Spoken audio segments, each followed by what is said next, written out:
Wherever you are, trust that you're doing excellent and you are blessed. You absolutely are blessed. Be thankful to God. Please be thankful to God for what you do got in your hands, and be thankful to God for what you cannot see. Be thankful to God for His gracious mercies. Be thankful to God for life.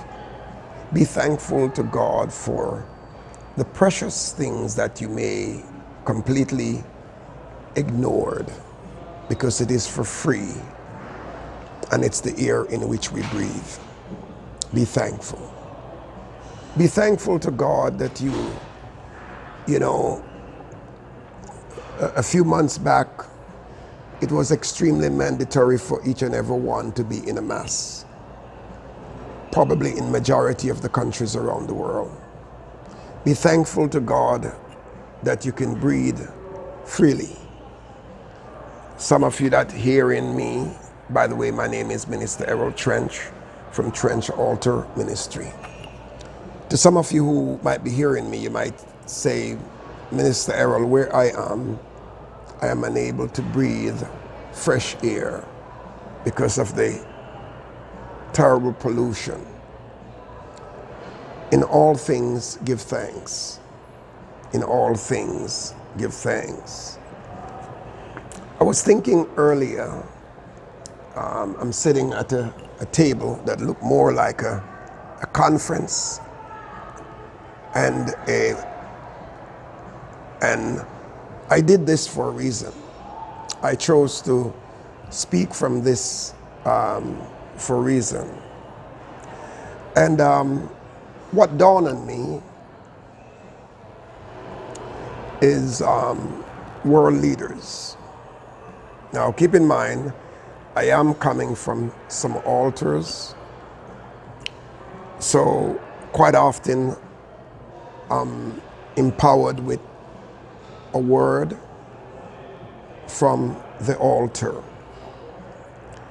And quite often, someone who knows that I'm extremely involved in establishing altars, they would call me, many ministers and many apostles and many great people of God would call me and give me an altar encouragement. Bishop down in Texas, thank you. You have always been a great anchor to me. Bishop Daniel, thank you. Thank you so much. Thank you. Apostle, Niagara Falls, Canada, you have always been a great anchor. Always. You have always been a great encouragement to both myself and Trench Altar Ministry. Thank you. Thank you. Thank you. Thank you. I got a call from a very powerful woman of God a couple of days ago, and she mentioned she was actually watching one of my latest production, and I believe that's the one entitled Trust in the Lord. And I spoke about the altar, and I spoke about when I was feeling like I'm falling apart, how I was inspired to go to the altar. Now, I don't say these things to impress you, neither do I say these things for you to demonstrate it, because your circumstances could be different than mine. However, I do told people to build altars, to establish altars that are find a place to pray. Let's put it this way. have a regular place where you can go and pray and talk to the Lord. Because if you don't, when trouble comes, you have no altar and you have no a place of abode or to call upon Him. The great woman of God called me and said to me, I was watching your message, and when you mentioned about the earth picking up the soil from the earth and rub it all over your body where the pain was, you confirm a message that the Lord gave to me. And I said, I have to stop and called you. Well, my message she may have believed that my message ministered to her. Both she and her husband is in ministry for mega years, very strong folks. But my message did not minister to you as much as how your phone call ministered to me. I was extremely blessed that there was a confirmation from the message that I spoke. I was blessed in the words in which you use. I was extremely blessed.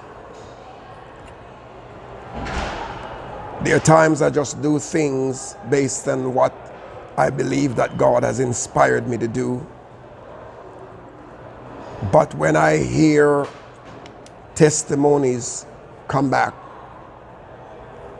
or true witnesses, it helps me to understand that God is doing some marvelous things. I also, in that same conversation about the altar and the soil from the ground, I got another minister, apostle, who ministered and witnessed to me that, minister, I just told one of my other ministers to get me some soil from the ground, or some of the earth from the ground. I'm not going to pretend that I know what I do and how I'm doing it. I don't. Because it is all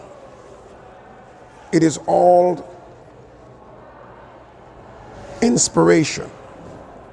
The thing in which I'm doing, there is nothing in which I am doing that I'm doing it with a blueprint. There's nothing in which I'm doing that I'm doing with a blueprint. Everything in which I am doing, it's inspired from God, and God gave me instruction, and I do it. I must also acknowledge another great apostle. When there was no believability in Trench Altar Ministry, absolutely no believability. I remember when she said to me, you need to get a website. No, I'm not a website. She said to me, you need to get a YouTube page, a YouTube channel. I looked at her and I said, for what? What do I need a YouTube channel for? She said, before you know it, you will be doing messages that will be going around the world. I got to be honest with you, I never see that. But it was another apostle who shared that to me and let me know that I need to do these things. Inspired. I feel like I have one of the strongest boards, members, that, like so many powerful board members that are powerful men and women of God that just came to me from everywhere to Trench Altar Ministry from everywhere. From everywhere. I remember some years ago when I was doing a concert, or I was hosting a concert for the late Dr. Hardley James. By the way, if I never even say this, you know, Dr. James always called me his son. He said, how are you, my son? You know, there are people who have invested in me, seriously invested in me. Dr. Hardley James, late Dr. Hardley James, you know, I would host for many years all his outdoor concerts, from the Grace Trillers, Fred Hammonds. I would do a lot of these, you know. I would do like MC. I shouldn't say host, I should say MC. I've done some of those. Not alone, I've had many co-individual, but I've done a lot of stuff. But there are many churches like Dr. Hardley James who have given me so much opportunity in his house and in his church. So I remember when I was speaking to Dr. Shirley Caesar in her dressing room as we were talking, and she were praying for my music. And one of the things that I'm inspired and always was inspired with Dr. Shirley Caesar, or Evangelist Shirley Caesar, or Pastor Shirley Caesar, she told me, we spoke in her dressing room. When I say dressing room, during her concert time when she was in Toronto. But one other thing I was always impressed about was her band that she travels with. All her ministers, all her musicians were lead pastors in their own church in America. But they worked with her as if they were assigned to her. That brings me to why I say this word, is because of the amount of people that are powerful people external in their own congregation, but give or support Trench Altar Ministry as if they were my own board of directors or my own board members. God bless you. Going back to Texas, Pastor Daniel, you sent me a message some time ago and you told me, you said, look, just before, well, first of all, you've always been praying for my family. Every ups and down, I would send message to you in Texas. I would send message to you in Texas. Doesn't matter what it is, I will send message to you in Texas. And you would never fail to be praying for me. God bless you.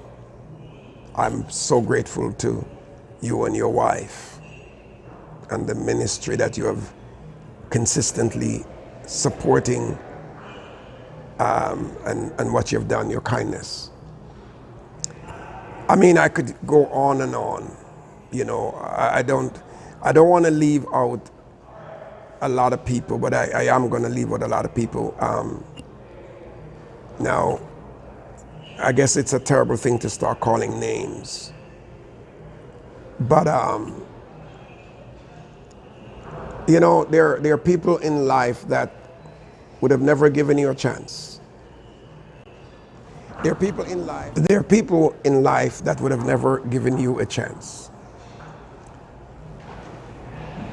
But I must also go back, way back when one man, him, you know, it's a terrible thing to call names, because you see, once you start calling names, you have to continue, and you know, so there are gonna be a lot of people who's gonna be. But I must say to you that,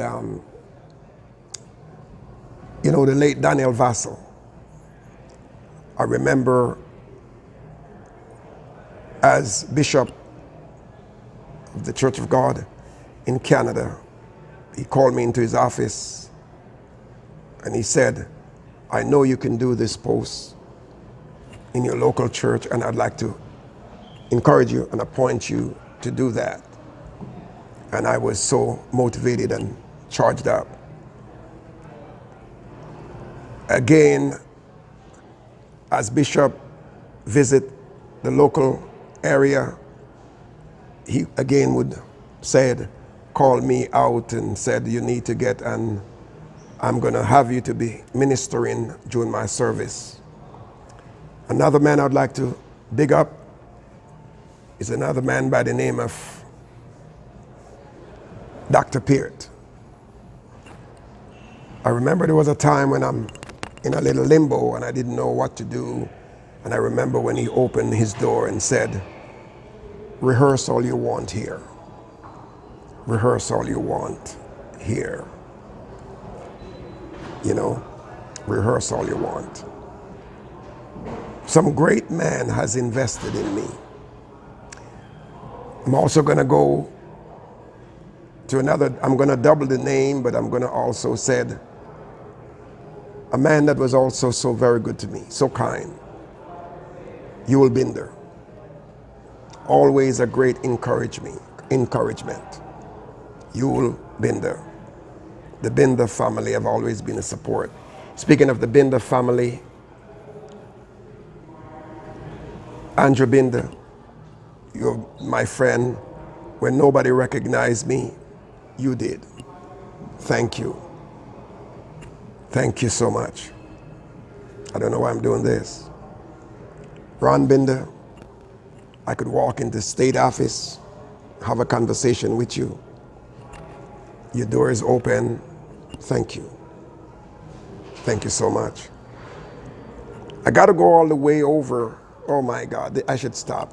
I should stop because, you know, I should stop. I should really stop.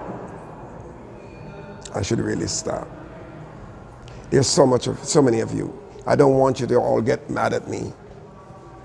I don't want you to all get mad at me. There's so many of you. See, I guess the word what I'm trying to say, when people invested in you, in your life as a person in ministry, it's important for us to continue to do what we do. It's important. It's very important. You know, I mean, I could get myself in real big trouble here tonight. I want to say also, Bishop Walker, so many years ago, nobody, I remember you had me in your church ministering, I think it was 1 week, 2 weeks, 3 weeks. Maybe nobody remember that. The whole Sunday, weekend, then after that I was, oh my God, another name I'm going to throw out there because these are people who invested. One of the oldest and longest, Basil Miller, Bishop Basil Miller. Wow. You used to pick me up, sir, and take me on your shoulder to Sunday school. You used to lift me up and put me in the van, even though I was a big boy.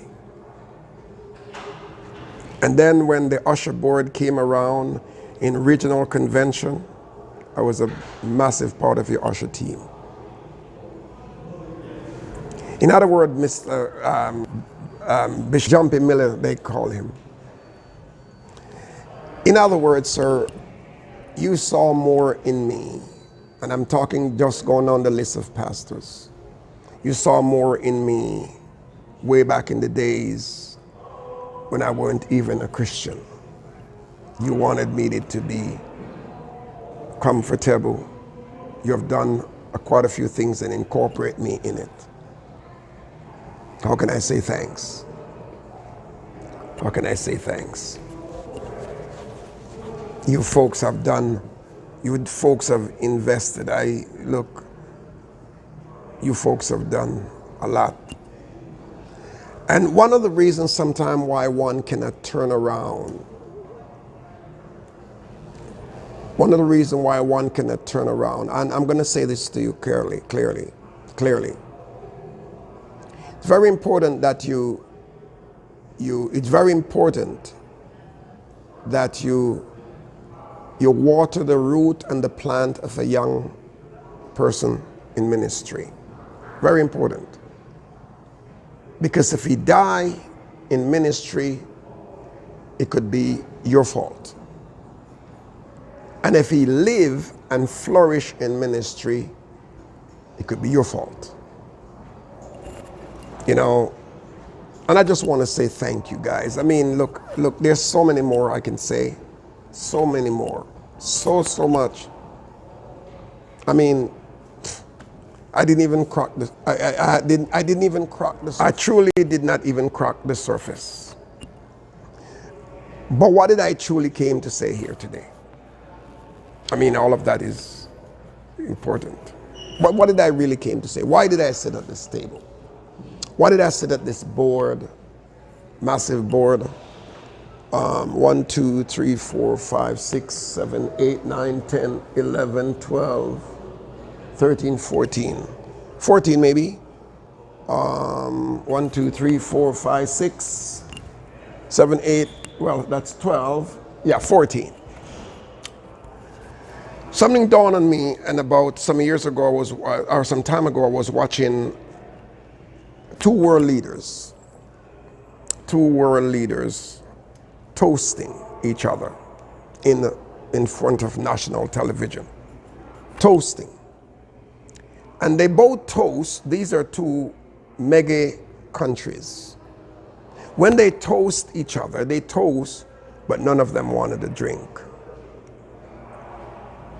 And the reason is very simple. They did not trust each other. They do not trust that they toast and have, but they're looking at the other one to drink first. And it wasn't out of respect. I could plainly see that it seems more like to me that they didn't trust each other. Maybe he may spike my drink. I want to say, first of all, the ministry of Christ cannot be like that. We have to get to the place where we trust each other. You know, the church or the community of Christianity or the community of Christendom or that particular area, or whatever way you may want to state it, we need to be so strong together. There's a place in the Bible that said, together we stand, divided we fall. I think you know, what concerns me sometimes is how far we are from the true gospel of Jesus Christ. How far we are from the true gospel. The things that's written in the gospel of Jesus Christ is so solid that it's you know, they said when Jesus started to speak about I'm sure that he had a large congregation, but his words are so strong that people just started to vanish because of required. I think somebody even turned and said, who can live like that? Let's take into consideration with the woman that they brought to Christ. The woman that they brought, that they were going to stone, my apology. And Jesus knelt down and first of all, he may have asked the question, what have this woman done? And they say she was caught in the act of adultery. And the law said that she should be stoned. Rightfully so, Jesus understood that they were dealing with the law. And rightfully so, they were following the law, and the laws were pretty serious. But it said that Jesus knelt down and started to write, and they all had a stone in their hand, ready to stone her based on the law. But Jesus knelt down, and when he knelt down, he actually said, let he without sin cast the first stone. Let he without sin cast the first stone. And I believe with that statement in which he have made, he did house cleaning. With that statement that he made, he seemed to have done some kind of house cleaning, because everybody search and look into themselves and realize, because the statement was, let he without sin cast the first stone, while he have his head down, and it's only obvious that they all dropped their stone. So later on, Jesus looked around and it was only the woman there. And he said, woman, where are thy accuser? Where is thy accuser? Where are those who accuse you? She said, they're all gone. And Jesus looked at her with compassion and said, well, neither do I accuse you. Go thy way and sin no more. Neither do I accuse you. See, first thing first, right there we knew the woman was a guilty person. And indeed, 99% of the time, we will even try to prove somebody wrong more than to even forgive. But then more than that, we are, when I use the word about that wine toasting thing, two leaders, we're leaders that's supposed to be leading us, don't trust one another. Don't trust one another. So we live in a community where we cannot trust one another. We live in a world where we cannot trust one another. The church can't live like that. The people in the Christian community cannot live like that. Because I don't believe there's any I want to use the word, there's any separation in where you're going. I don't think, and where you're going meaning where you're working so hard to go, which is heaven. The long and short of it is that the world today, we have to become better. And I believe, I truly believe it. And this is the reason I'm not shy about what I do as an altar builder. I'm not shy about it. Now, we have to become leaders. And when I speak about leaders, I'm not talking about leaders of just leaders. I'm talking about leaders up front. Why your government is not hearing from you. Why people who, I remember I was having a conversation with some people from out of Washington. These are some of the biggest, most powerful people from out of Washington. Them and I was talking. Washington, D.C. And first and foremost, I'm going to say to you that I may look like an idiot. But when God put me into the presence of those people, he removed my idiotic behavior and my idiotic illiteracy. He removes it and put me in a level of equality where I can communicate with high-level people at high-level conversation. And I remember I was talking to this from out of Washington, and we were together. And I remember later on, he said to me, I wanted to have a conversation with you some more. You got to understand, on a day-to-day basis, I'm getting information from every corner of the earth with some of the most powerful people in dialogue. A couple of months ago, I was talking to one of the major general of one of the military. Him and I had a great conversation. What I'm trying to say to you is that most of these people will never, ever end up in your church. Most of these people will never end up in a certain area.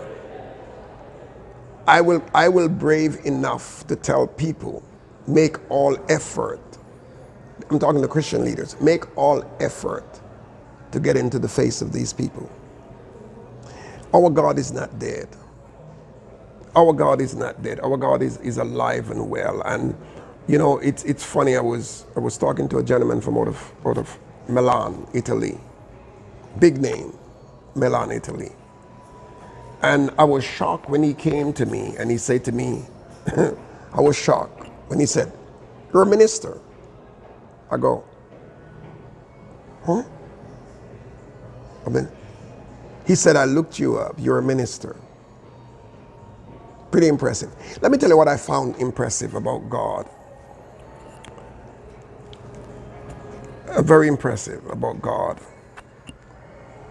Most of the stuff in which I do, a lot of them are a lot of to do with secret service, government service, high power,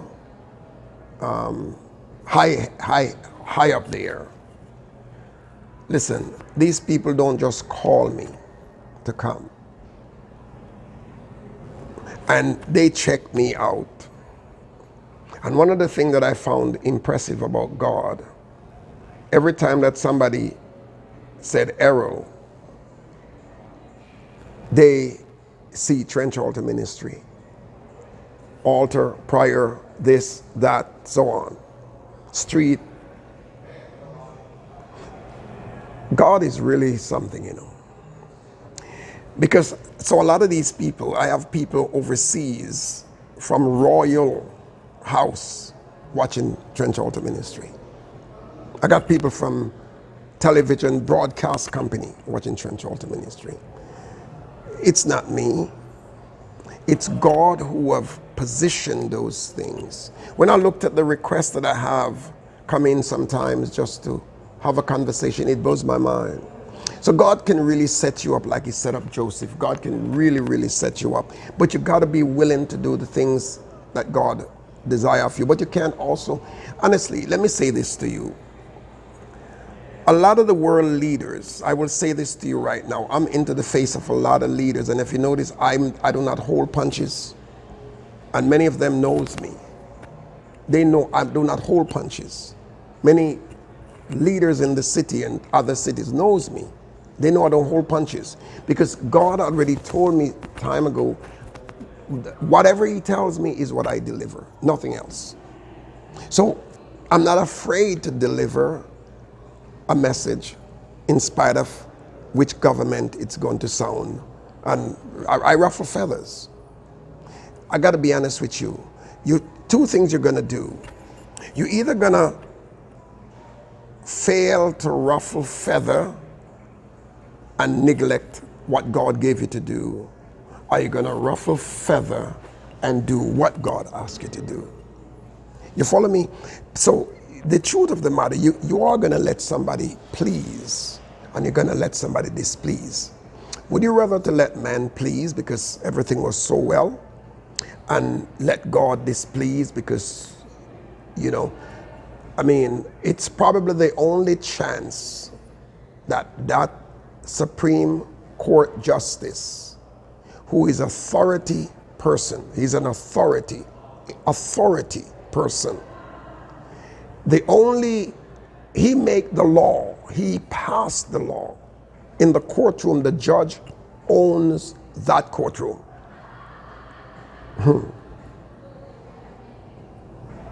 And he's operating from the law of the country with power that has given to him. Can you operate with the power that God gave you? You see, that is probably one of my things, is because I have to say, he truly, you know, I have to say God really empowered me to be this brave. And it's not once or not twice, and the call comes in. But you see what I'm trying to say to you. I'm not saying to be confrontation. I'm not saying that. I'm not trying to say to you that let our God look like he's the only R. I'm not saying that. That's not what I'm saying. I'm saying you need to be strong in in delivering the message. Let me tell you a story I heard some years ago. I heard about a man who saw this giant. This little man saw this giant. And he said to the giant, you know, giant, if I was as big as strong as you, I would go into the deepest part of the woods, the deepest part of the woods, the deepest part, find me the biggest and the strongest bear and wrestle that bear to the ground with my bare hand. Wrestle the bear to the ground with my bare hand. That's what the man said. Saw this, you know, big giant and big man, and he said, I would go into the jungle, find me the biggest bear and wrestle him with my bare hand to the ground. This big giant looked at him and said, you know, there's some little bears out there too.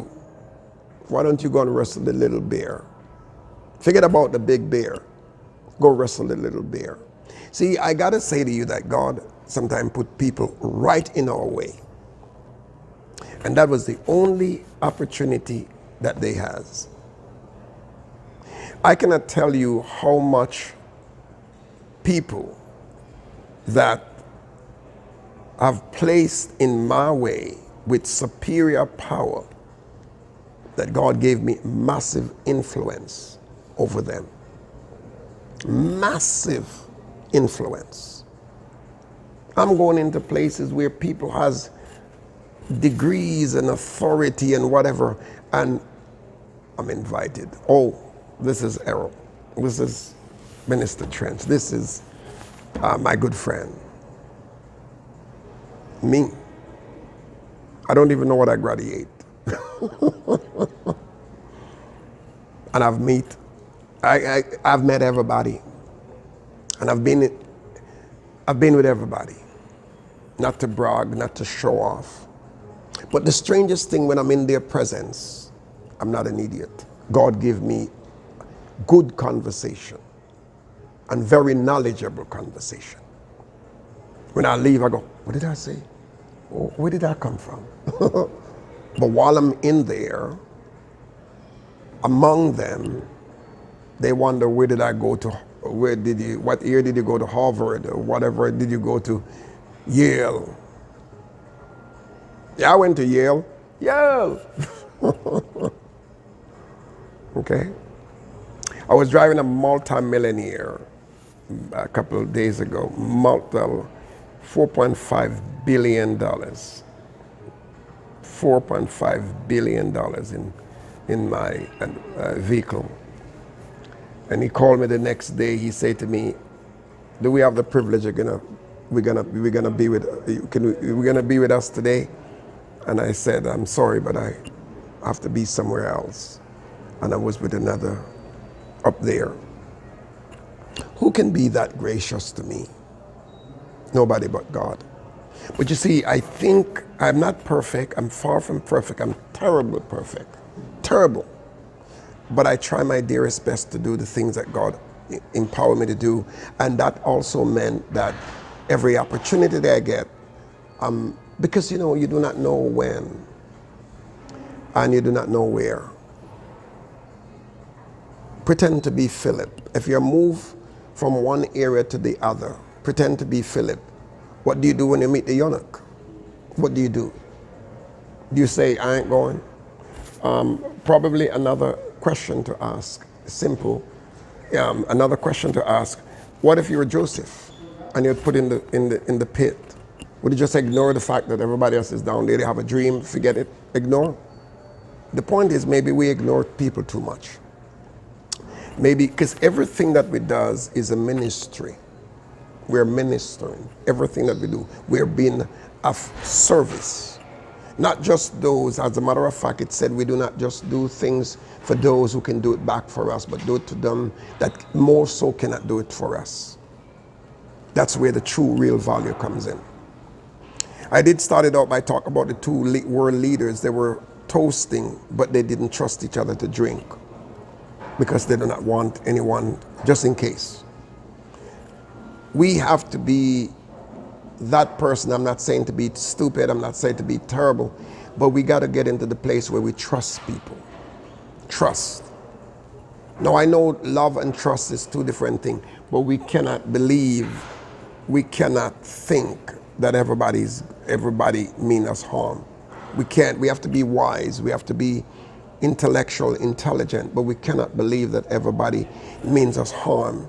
You know what I mean? I mean, look, if I mentioned to you the kind of things that I hear on a day-to-day basis from world powerful people in the world, you know, most people who comes out of office, like a prime minister, like let's go over to England, like Tony Blair and other other people. Most of these people come out of office and become one of the most powerful world influence back and forth to where country need them because they have ideas. Well, let me say this to you.